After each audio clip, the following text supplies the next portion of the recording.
Պատրաստում ենք հաճարով և սնկով փլավ։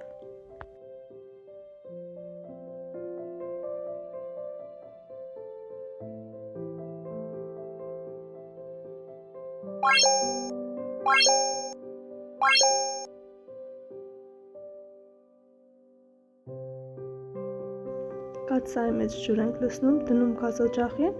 սպասում մինչ եռա։ Եռալուց հետո ավելացնում ենք լավ լվացած մաքրած հաճարը, այնուհետև խառնում ենք, որպեսզի չկպնի տակից։ Հաճարը ինձ մոտ 200 գրամ է։ Ընթացքում պարբերաբար խառնում ենք այն, որպեսզի չկպնի տակից, այն կպնելու հակում ունի։ Կափարիչ դնելու ենք կիսափակ, որպեսզի չուռի այն և չթափվի։ Ինձ մոտ հաճարը ուշ եփվող էր և ես եփել եմ մոտավորապես 4 ժամ։ Աղ ավելացնում եմ եփվելուց հետո։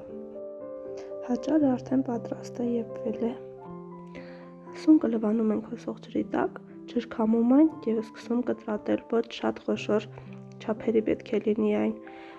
Ինձ մոտ 1 կգ շամպինյոն տեսակի սունկ է։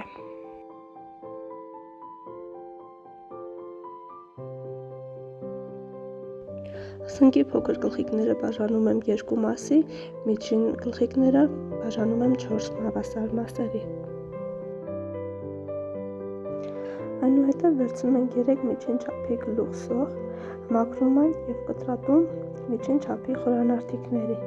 Ցանկության դեպքում կարող եք կտրատել նաև կիսալուսնաձև կամ խոշոր կտորների բաժանել այն, եթե սիրում եք։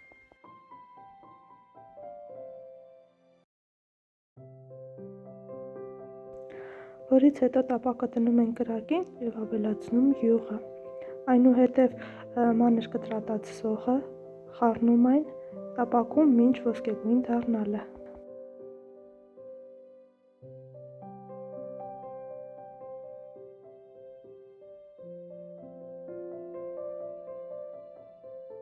Տապակվելուց հետո ավելացնում ենք կտրատած սունկը, որից հետո համեմում ենք աղով, խառնում այն և ծածկում կափարիչով, որպեսզի հյութը դուրս տա։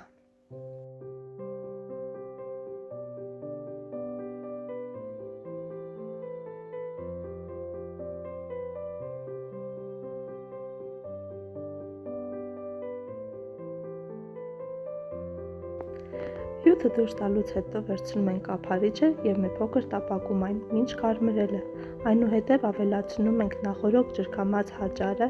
որպեսզի հաճարը լինի հատիկ-հատիկ, ջրքամելուց հետո վրան լցնում ենք սառը ջուր։